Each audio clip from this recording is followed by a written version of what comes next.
जय श्री कृष्ण। मैं हूं शैलेंद्र कुमार भारद्वाज।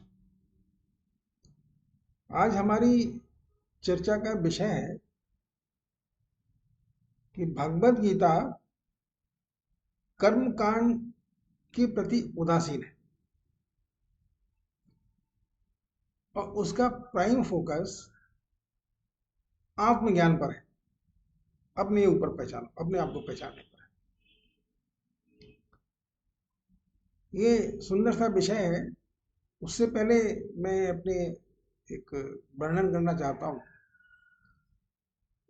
हमने पहले भी चर्चाओं में कहा है कि आध्यात्मिक साधना के द्वारा हम टाइम के से परे जा सकते हैं। टाइम से परे जाने का मतलब है कि हम टाइम का जो बंधन है उससे मुक्त हो सकते हैं। और उससे मुक्त होने का है त्रिकालदर्शी। अगर हम टाइम को खत्म कर दें अपनी लाइफ से, टाइम का जो सर्किल है या बंधन है उससे हम मुक्त हो जाए, तो फिर हम सब कुछ देख सकते हैं। हम आगे मतलब फिर आगे भी हमें पता है क्या होने वाला है, पीछे भी हमें पता है क्या होने वाला है। तो त्रिकालदर्शी जो शब्द है सनातन पद्धति में, सनातन धर्म में, उसका अभिप्राय ये है कि वो व्यक्ति, वो परम महान पुरुष जिसने टाइम की परिधि से जो परे चले गए, त्रिकालदर्शी। भगवत गीता में एक जगह भगवान श्री कृष्ण कहते हैं अर्जुन से कि मेरे भी बहुत से जन्म हुए हैं और तुम्हारे भी बहुत से जन्म हुए हैं। अंतर इतना है कि मैं अपने उन जन्मों के बारे में जानता हूं, उनको देख सकता हूं, तुम नहीं देख सकते। एक त्रिकालदर्शी व्यक्तित्व में और एक अज्ञानी व्यक्तित्व में यही अंतर है जो भगवान श्री कृष्ण और अर्जुन की जो अभी टाइम से परे जाने की क्षमता है उसको बताता है। तो जितने भी सनातन धर्म के जो वेद हैं, उपनिषद हैं, जितने ग्रंथ हैं, अधिकांशतः उन ऋषि मुनियों के द्वारा लिखे गए हैं, रचना की गई है जो त्रिकालदर्शी की अवस्था को प्राप्त कर चुके थे। वो आगे भी देख पाते थे और पीछे भी देख पाते थे। और फिर उन्होंने जो कुछ देखा सुना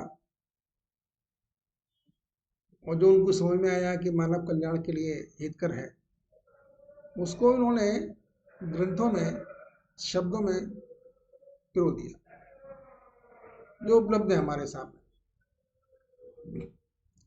काल चक्र का प्रभाव है। अभी इसको जो हम जिस कालखंड में चल रहे हैं उसको कलयुग बोला जाता है। कलयुग मीन्स मशीनी युग, जहां इंसान मशीन की तरह बिहेव करने लग जाता है। मशीनों में रहता है, मशीनों से खेलता है, मशीनों पे काम करता है और मशीनी तरह व्यवहार करता है। उसका भावनात्मक पक्ष कमजोर हो जाता है। तो ये कलयुग की पहचान है। और भागवत में तो ये जगह उल्लेख किया गया है कि जो धन है, संपत्ति है, वो कलयुग की ही पहचान है। इस विषय में जाने का अभी अभिप्राय नहीं है।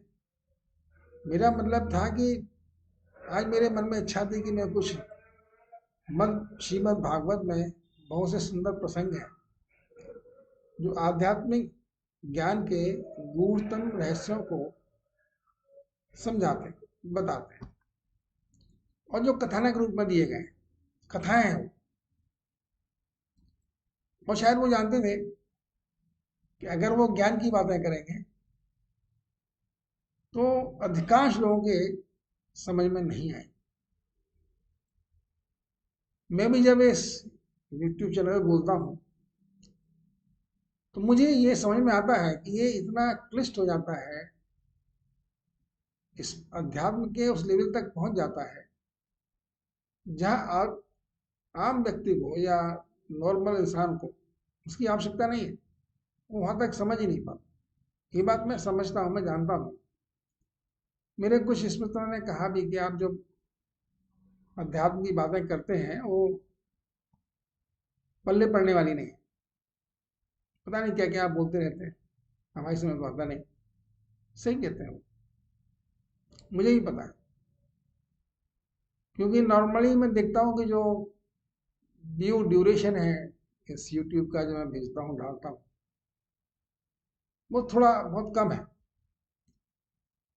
उस कम होने का अभिप्राय सिर्फ इतना ही है कि जो उसको सुन रहे हैं उनको वो रुचिकर नहीं लग रहा, उनके मतलब का नहीं है, उनको उसमें कोई रुचि नहीं आ रही, इसलिए उसको बंद कर देते हैं, नहीं सुनते।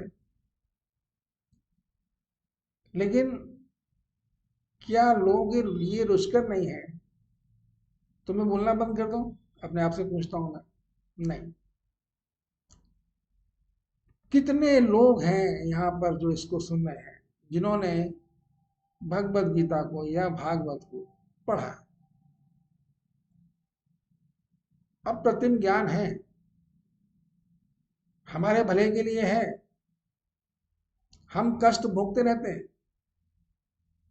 हमारे जीवन में बहुत से अभाव आते हैं, हमको ध्यान नहीं दे पाते, इग्नोरेंट हैं। हमारी ये दृष्टि है बहुत बन गई है, सीमित हो गई है, हम एक पार्टिकुलर एरिया से ऊपर देख ही नहीं पाते। ये समय का प्रभाव, जो काल चक्र है, घटनाक्रम है, उसमें हम लोगों की आंखों पट्टी बांध दी गई है, हम समझ नहीं पा रहे, और जिसको कष्ट होता है बस वही झेलता है। एक मेरे एक परिचित है, करीबी रिश्तेदार भी हैं, उनका एक बेटा और एक बेटी थी। बेटे की शादी हो गई, बेटी अपने पतिदेव के साथ कनाडा में सेटल हो गई। बेटा भी अच्छी कंपनी में काम करता था, अडानी ग्रुप में, शादीशुदा थे, एक बच्चा भी था। पिछले 7-8 महीने से उस बच्चे को, एक उसकी बेटे को एक प्रॉब्लम हुई कि उसके माइंड ने शरीर को जो नियंत्रण देने वाले सिग्नल्स हैं उनको भेजना बंद कर दिया। बीमारी है, बीमारी के नाम में मैं नहीं जाता, लेकिन वो बेटा या जो लड़का जो है वो नितांत निष्क्रिय अवस्था में हॉस्पिटल के आईसीयू में भर्ती है पिछले 7-8 महीने से। उसकी वाइफ कहीं सर्विस करती थी, वो अपने सर्विस में चली गई। अब बुढ़े माँ बाप उस बेटे के तीमारदारी के लिए रुके हुए हैं, और बच्चा हॉस्पिटल में है बेटा। क्योंकि जब वो उसने कहा घर पर नहीं रह सकते, उन्होंने कहा घर पर इनकी इलाज कौन करेगा, देखभाल कौन करेगा, आप दोनों तो बुजुर्ग व्यक्ति हैं, सीनियर सिटीजन। तो मैं ये सोचने लगा कि उस बच्चे को जिसको कष्ट है, जो आईसीयू में भर्ती है, जो जो निष्क्रिय हो चुका है, जिसका शरीर निष्क्रिय है, तो उसको सब छोड़ के चलेंगे, कोई है ही नहीं उसके पास, कष्ट उसको ही भोगना है। तो ये संसार का स्वरूप है। हम जिसके पीछे भागते हैं, कौन हमारे साथ खड़ा रहता है हमारे सुख दुख में? कौन खड़ा होता है? ये तो रियल प्रॉब्लम है ना। वो बच्चा हॉस्पिटल में भर्ती है और कोई नहीं उसके पास, माँ बाप है बुढ़े। खैर, लेकिन मैं ये बताना चाहता हूँ, ये दुनिया का चक्र है। हम सबकी आंखों पट्टी बंधी हुई है, जिसको कष्ट है उसको ही पता है क्या कष्ट होता है। बाकी सब अपने मस्त हैं। अगर मैं आज खुश हूं तो बस मैं आज खुश हूं। इन सब का इलाज सिवाय आध्यात्मिकता के कहीं नहीं है। मैं एक नागरिक हूँ, एक आम इंसान हूँ, दुनियादारी में रहता हूँ, कारोबार भी करता हूँ, लेकिन देखता भी, क्योंकि देखने की आदत है। मेरे गुरु ने कहा कि देखना बहुत आवश्यक है जीवन में। जब तक हम देखना नहीं सीखेंगे तब तक हम आगे नहीं बढ़ सकते। तो इसलिए मैंने कहा कि कितने लोग भागवत को पढ़ते हैं, कितने लोग गीता को पढ़ते हैं, कितने लोग रामचरितमानस को पढ़ते हैं। बहुत अफसोस है, कोई नहीं पढ़ता। जो विदेशों में चले गए, जो यहाँ पे अच्छी सर्विस में काम करते हैं, अच्छे लोग बैठे हैं, नहीं है, सब फंसे हैं अपने अपने माया जाल। जबकि मुझे ये पता है कि मेरा अनुभव ये कहता है, मेरी जो जानकारी है ये कहती है, मैं भुक्तभोगी हूँ, मैं समझता हूँ इन सब बातों को। ईश्वर की शरण में जाने के बाद, अध्यात्म में रुचि रखने के बाद आप बहुत से कष्टों से मुक्त हो जाते हैं। आपकी जीवन यात्रा एक सुखद और सफल हो जाती है। ये सच्चाई है, मैंने देखा है, मैं अनुभव करता हूँ। मुझे पता है कि ईश्वरीय शक्ति तो हर समय हमारे साथ रहती है, ये तो हमें देखना ही नहीं चाहते उसको। अरे ईश्वर तो जो मेरे लिए है वो सबके लिए है। ईश्वर को ऐसा तो है नहीं कि एक आदमी के लिए दूसरे के लिए नहीं है। बस एक आदमी उनको देखने की चेष्टा करता है, उनको समझने की चेष्टा करता है, दूसरा इग्नोरेंट है। हाँ हाँ वो रुचि की बात है ना, रुचि की बात। हमारे यहाँ तो सनातन धर्म में भगवान को बहुत इम्पोर्टेंस दी गई है, लेकिन जैसे मैंने कहा काल चक्र का प्रभाव है। मैं नित्य सोचता हूँ कि मैं ये क्यों बोलता हूँ, लेकिन फिर कोई मेरे कह देते हैं कि नहीं देखो, तुम्हारा काम बोलना है, तुम्हारा काम ये नहीं है इसे कोई सुनेगा नहीं सुनेगा, तुम्हें इससे कोई फायदा होगा नहीं होगा, तुम अपने अनुभवों को व्यक्त करते हो। जो कुछ तुमको आता है, जो कुछ तुमने देखा है, वो तुम समाज में फेंक देते हो, दैट्स ऑल। इससे ज़्यादा तुम्हें चिंता करने की आवश्यकता नहीं है, सोचने की जरूरत भी नहीं है। तो मेरा ये बहुत ही सुंदर खूबसूरत अनुभव है ऊपर वाले के बारे में, कृष्ण के बारे में।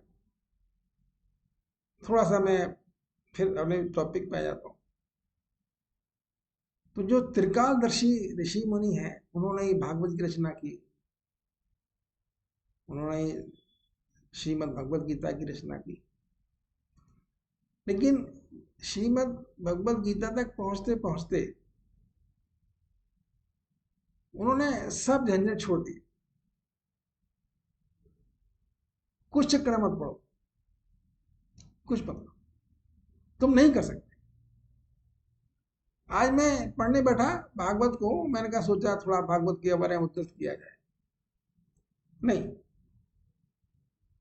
उसके साथ जो सीरियसनेस है, जो स्वच्छता है, जो क्रम है उसके बारे में बोलने का, मैं उतना कर्मकांडी नहीं हो सकता।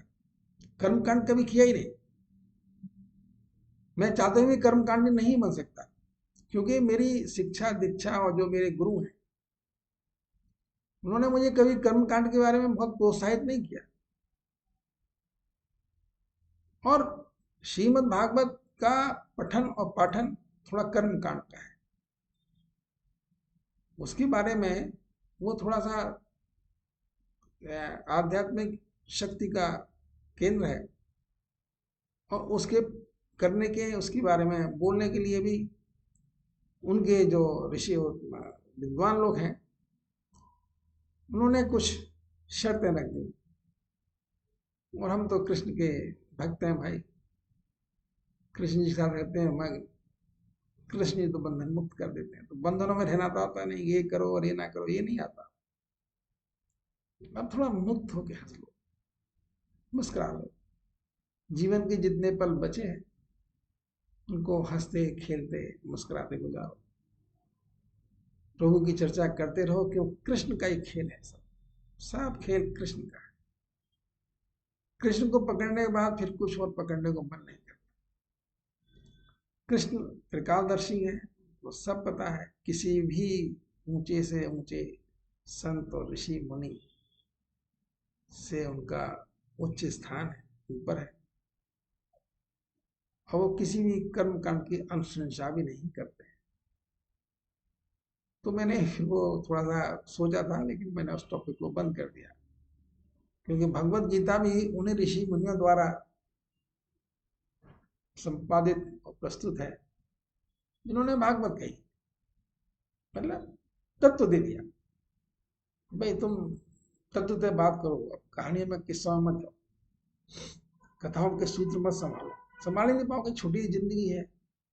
अरे पहले जमाने में कोई और काम होता नहीं था, पढ़ते थे लोग, अब नहीं है, अब आवश्यकता नहीं है। तो मैं तो इसको यहीं रोक देना चाहता था। इतना ही कहना चाहता हूँ कि कर्मकांड के प्रति भगवत गीता उदासीनी रहती है। उसका प्रमुख ध्येय हमारे व्यक्तित्व को निखारना, हमें आत्मज्ञान तक पहुंचाना है। आत्मज्ञान मैं कौन, यहीं पर संवाद पूर्ण करते हैं। कल फिर मिलेंगे, फिर बात करेंगे। प्रभु की इच्छा है तो बोलना तो पड़ेगा ही। ये प्रभु चाहते हैं बोलो, सिंपलीफाई करो, सिंपलीफाई, मिनिमम बर्डन दो लोगों को, कोई टेंशन नहीं करो, ये करो वो ना करो, ऐसा कोई टेंशन नहीं।